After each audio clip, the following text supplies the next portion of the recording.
اپنے مسائل کو حل کرنے کے لیے سبسکرائب کریں آپ کے مسائل کا حل۔ کئی سال کے سجدہ تلاوت واجب ہوں تو کیسے ادا کریں؟ اگر کسی شخص نے پچھلے 8 سالوں سے اب تک لا علمی کی وجہ سے سجدہ تلاوت ادا نہ کیا ہو تو اس کے لیے کیا حکم ہوگا؟ محمد عرفان اعظم گڑھ۔ بھائی سارے سجدے کر لے، کتنا ٹائم لگتا ہے؟ اندازہ لگا لے کتنے سجدے واجب ہوں گے، زیادہ 500 ہوں گے، 1000 ہوں گے، 1500 ہوں گے، تو کیا ہے اس میں؟ روزانہ ہر نماز کے ساتھ تھوڑے تھوڑے کرتا رہے، لیکن نمازوں کے بعد مسجد میں سجدہ کرنا مکروہ ہے کیونکہ لوگ اس کو پھر سنت عمل سمجھتے ہیں۔ تو گھر میں آپ روزانہ کر لیں، 10 کر لیں، 20 کر لیں، 30 کر لیں اور ڈائری میں نوٹ کرتے چلے جائیں۔ سجدے میں زمین سے کتنا سر لگائیں؟ سجدے میں سر کو زمین سے کتنا لگائیں تو سجدہ ادا ہو جاتا ہے؟ کیا زور سے لگانا ضروری ہے یا آرام سے لگانے سے بھی سجدہ ادا ہو جائے گا؟ خرم شہزاد انڈیا سے۔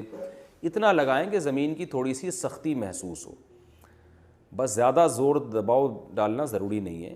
بعض لوگوں نے ہلکا سا رکھا ہوا ہوتا ہے، بس ہلکا سا ٹچ کر رہے ہوتے ہیں، تو یہ صحیح نہیں ہے، خلاف سنت ہے۔ جیسے آپ گدے پہ سجدہ کر رہے ہیں یا روئی کے اس پہ، تو آپ کو پھر تو زیادہ دبانا پڑے گا سر کو تاکہ تھوڑی سی سختی محسوس ہو۔ تو اتنا کہ ہلکی سی زمین کی سختی محسوس ہو جائے، اتنا کافی ہے۔ صرف ٹچ کرنا نہیں ہے کہ آپ کا سر زمین سے ہلکا سا ٹچ ہو جائے، یہ خلاف سنت ہے۔ عصر کے بعد سجدہ تلاوت کا حکم۔ عصر کے بعد تلاوت کرتے ہوئے آیت سجدہ آ جائے تو کیا سجدہ تلاوت کر سکتے ہیں؟ ریان محمد عادل لکھنؤ سے۔ زیادہ تر لوگ انڈیا سے سوال پوچھتے ہیں۔ جناب ریان محمد عادل صاحب، سجدے کی نماز، عصر کی نماز کے بعد سجدہ تلاوت بہرحال کر سکتے ہیں، چاہے اسی وقت سجدے کی آیت پڑھی ہو یا پہلے پڑھی ہوئی ہو، کیونکہ عصر کی نماز کے بعد نوافل جائز نہیں ہے، سجدہ تلاوت جائز ہے۔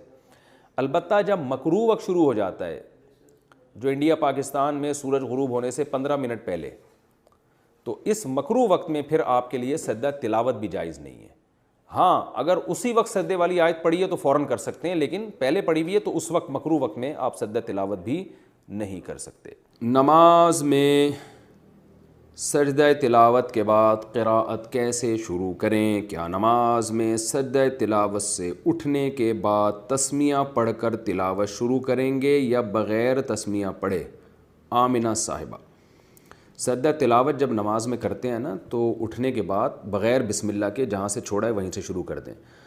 البتہ اگر کوئی نئی سورت شروع ہو رہی ہے تو پھر بسم اللہ پڑھنی چاہیے۔ فجر سے پہلے نوافل پڑھ سکتے ہیں، فجر کی نماز کے بعد کوئی نفل نہیں پڑھ سکتے، صرف قضا نماز پڑھ سکتے ہیں۔ لیکن کیا فجر کا وقت داخل ہونے کے بعد فجر کی نماز سے پہلے کوئی نفل پڑھ سکتے ہیں، جیسے تحیۃ الوضو وغیرہ؟ امت اللہ صاحبہ شکارپور سے۔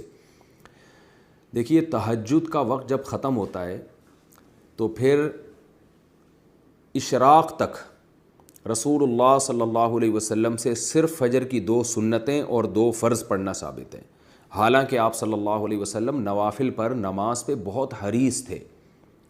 تو اس سے علماء نے استدلال کیا کہ نبی اتنے زیادہ نماز پہ حریص ہونے کے باوجود، اتنا زیادہ آپ کو نماز کا شوق تھا، اس کے باوجود آپ صلی اللہ علیہ وسلم نے صرف 2 سنتیں اور 2 فرض پڑھی ہیں۔ تو علماء کہتے ہیں اس سے پتہ چلتا ہے کہ صرف یہی پڑھی جائیں گی، اس کے علاوہ پڑھنا مکروہ ہے، ناپسندیدہ ہے۔ تو جب صبح صادق کا وقت شروع ہو جائے تو آپ پھر کوئی نوافل نہیں پڑھ سکتے سوائے فجر کی 2 سنتوں کے۔ البتہ وہ نوافل جن کا کوئی سبب ہو، جیسے کسی نے وضو کیا ہے تو تحیۃ الوضو پڑھنا، یا مسجد میں داخل ہوا تو تحیۃ المسجد پڑھنا، تو یہ امام شافعی اور دوسرے امام احمد بن حنبل کے نزدیک تو یہ جائز ہے، لیکن امام ابو حنیفہ کے نزدیک، یعنی حنفیہ کے نزدیک، یہ بھی جائز نہیں ہے، کیونکہ وہ کہتے ہیں یہ بھی نوافل ہیں۔ تو یہ جو حدیث میں آتا ہے جب تم میں سے کوئی مسجد میں داخل ہو تو بیٹھنے سے پہلے 2 رکعت پڑھے، یا وضو کرے تو 2 رکعت پڑھے، تو یہ جو حدیث میں آتا ہے وہ کہتے ہیں اس سے وہ اوقات مراد ہیں جن میں نوافل پڑھنا مکروہ نہیں ہے۔ تو چونکہ فجر کی 2 سنتوں کے علاوہ نبی سے اور کچھ نماز ثابت نہیں ہے، تو اس لیے نہ اس میں تحیۃ المسجد پڑھی جائے گی، نہ تحیۃ الوضو، حنفیہ کے نزدیک، اور عرب علماء کے نزدیک پڑھی جائے گی۔ تو اس لیے کہا جاتا ہے کہ ایک فقہ کو فالو کریں اور پھر سارے اسی کے مسائل پر عمل کریں اور دوسرے پر طنز و تشنیع نہ کریں۔ ہر ایک کے پاس دلیل ہے اور ہر ایک اس سے استدلال کر رہا ہے۔ تو حنفیہ کے جو فقہ حنفی کو فالو کرتے ہیں، بر صغیر میں زیادہ تر لوگ فقہ حنفی کو ہی فالو کرتے ہیں، تو اس لیے وہ نہ کریں یہ کام۔ دونوں کے پاس دلائل ہیں، دونوں کے پاس حدیثیں ہیں۔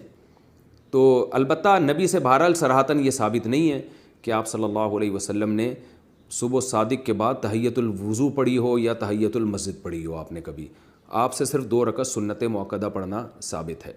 ہاں اس سنت میں ہی تحیۃ الوضو کی نیت کی جا سکتی ہے, تحیۃ المسجد کی نیت بھی کی جا سکتی ہے. آپ جب مسجد میں آئے تو آتے ہی فجر کی 2 سنتیں جو آپ پڑھیں گے تو اسی میں تحیۃ الوضو کی نیت بھی کر لیں, تحیۃ المسجد کی نیت بھی کر لیں, تو ایک تیر سے 3 شکار ہو جائیں گے, ثواب ملے گا آپ کو.